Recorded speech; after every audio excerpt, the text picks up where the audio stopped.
SBI Mutual Fund presents निवेश cafe.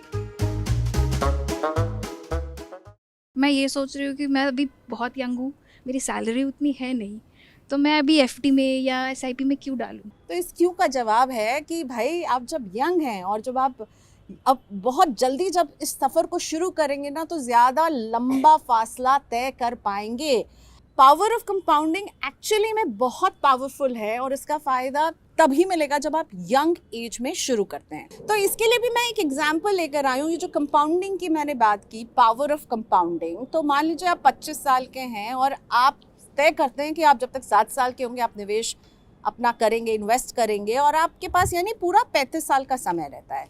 और एक कहता है कि भाई स्मृति की तरह मैं थोड़ा रुक के करूँगा, मैं थोड़े और पैसे इकट्ठा करूँगा, मैं बहुत यंग हूँ, मैं थोड़ा रुक के करूँगा, अभी मेरे पास इतने पैसे नहीं हैं। तो एक जो 25 साल में शुरू कर देगा इन्वेस्टमेंट, जो 35 साल देगा, 5,000 रुपये की वो अगर SIP भी कर रहा है, 12% का रिटर्न मिल रहा है और 35 ईयर्स तक करेगा, तो वो जमा करेगा, उसकी इन्वेस्टमेंट जो होगी वो होगी 21 लाख की, और इस पर जो 12% का रिटर्न मिलेगा वो 2.24 करोड़ जमा कर रहा होगा जब वो 60 साल का होगा। आपने कहा कि मैं 10 साल एंजॉय करूंगा, फिर 35 का जब होगा तब निवेश शुरू करूंगा।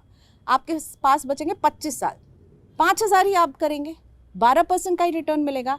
आप जमा कर रहे होंगे 15 लाख और 60 साल में आपके कॉर्पस जो बनेगा वो बनेगा 93 लाख्स।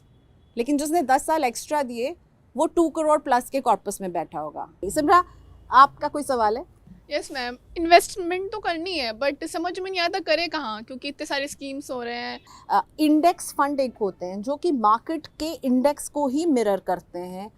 नो ब्रेनर फंड्स होते हैं। आपको कोई ये नहीं देखना है कि कौन सा स्टॉक बाहर जा रहा है, कौन सा स्टॉक अंदर आ रहा है।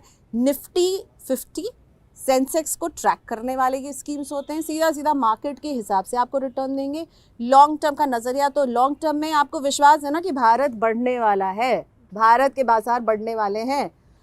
या फिर एक हाइब्रिड फंड जिसमें आपको थोड़ा सा इक्विटी, थोड़ा सा डेट, थोड़ा सा गोल्ड, मतलब 3 चीज़ों का, मल्टीपल एसेट्स का वो कंजर्वेटिव हाइब्रिड फंड भी हो सकता है, जिसमें आपका पैसा जो है थोड़ा सा इक्विटी में लग के, थोड़ा सा डेट में लगा करके रिस्क को कम करने की भी कोशिश की जाती है। तो इंडेक्स फंड और हाइब्रिड फंड्स जो बिगनर्स हैं, जो अपना पहला इन्वेस्टमेंट करना चाहते हैं, उनके लिए अच्छा हो सकता है। म्यूचुअल फंड निवेश बाजार के जोखिमों के अधीन है। योजना से जुड़े सभी दस्तावेज ध्यान से पढ़ें।